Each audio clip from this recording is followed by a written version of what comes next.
All right, let's get right into it. We hear about climate change all the time, right? But be honest, does it ever feel truly real? Well, today we're looking at a piece of tech that claims it can make us feel the planet's pain personally. The big question is, can virtual reality actually become a genuine empathy machine? You know the feeling. You're watching a really powerful nature documentary. You see the forest coming down, and you feel that little pang of sadness, maybe some guilt, and then life happens. You move on. Because for most of us, the problem just feels so distant, so abstract. It's happening over there, to them. But what if you weren't just watching? What if you actually experienced it? Imagine growing from a sapling into a giant tree, feeling the sun on your leaves, and then feeling the sudden, jarring vibration of a chainsaw against your own trunk. That is the fundamental shift we're talking about with VR. It takes you from being a spectator to being the subject. So how in the world does this even work? I promise you, it's not magic. It's actually all about how VR can tap into some really fascinating quirks of our own psychology. Let's break down the science behind this so-called empathy engine. Okay, first up is the big bad guy in all of this, psychological distance. This is the core problem. Our brains are basically wired to go meh to threats that feel far away, either in another country or in the distant future. Think melting glaciers or sea levels rising 50 years from now. It's a huge barrier to action, and VR's main mission is to completely shatter it. And the weapon it uses to shatter that distance is this concept called presence. This is the absolute key. Because VR tracks your head movement and fills your vision, it creates this powerful illusion where your brain is completely fooled. It accepts the virtual world as a real, physical place. You're not looking at a screen anymore. You are there. And this is where it gets really wild. It's called the Proteus effect. And put simply, it means that when you put on a virtual body, your brain just starts to go along with it. Seriously, if your avatar is taller, you might act more confident. And if your avatar is, say, an ancient coral reef, well, you start to connect with it in a way you just can't as a human looking from the outside. You literally start to become what you see. Now, that all sounds incredible in theory, right? But does any of this actually change how people behave back in the real world? Well, let's take a look at some of the groundbreaking experiments that put all these ideas to the test.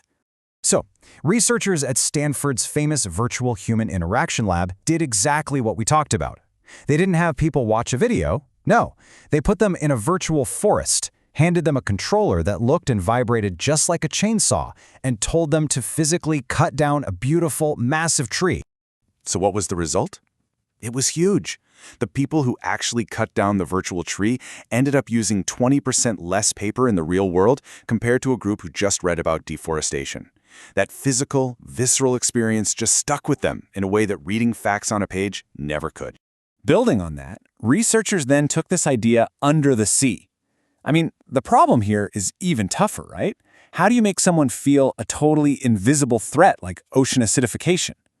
Well, their answer was simple. Stop showing people the reef and just let them become it. So participants would embody a piece of coral. They'd look down, and instead of human hands, they'd see these vibrant coral arms. And as the simulation ran, they'd watch the beautiful ecosystem around them start to die, and then they'd see their own virtual bodies start to bleach and crumble. It turns an abstract chemical process into a personal, physical assault. Now here's a super interesting twist. The researchers wondered, do you actually have to be the coral for this to work? So they had another group experience the exact same thing, but as a scuba diver observing it all. And you know what they found? The specific avatar didn't matter nearly as much as that feeling of presence. Just being completely immersed in that dying world was powerful enough to make a real impact. VR can also bend time. One of the other really powerful uses is virtual time travel. An experience can put you on a street you know today and then just hit fast forward. You watch over a few minutes as decades fly by, and the projected impact of sea level rise based on real climate models floods the world around you. It makes a far-off threat feel terrifyingly immediate. And I want to be clear, this isn't just some academic toy. Major organizations like the United Nations are actively using these kinds of VR experiences to brief policymakers.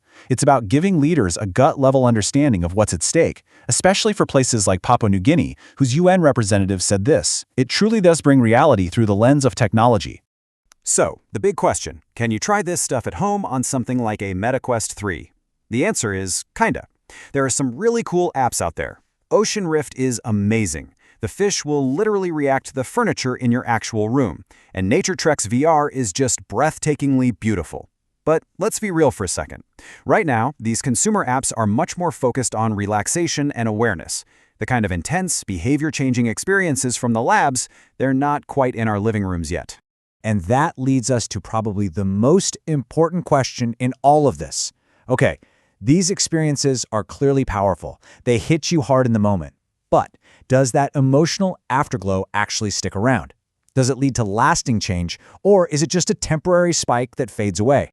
So here's what the research says. The short-term impact? It's real. It's documented. Right after an experience, people are way more likely to donate money, sign petitions, even change what they eat. But the long term? Well, that's still the big question mark. There seems to be what's called a decay effect, where that initial motivation fades over time if it's not reinforced somehow. So what's the fix? Well, researchers think the most effective model isn't just the VR by itself. It's more of a 1-2 punch. First, you have that powerful, immersive, emotional experience.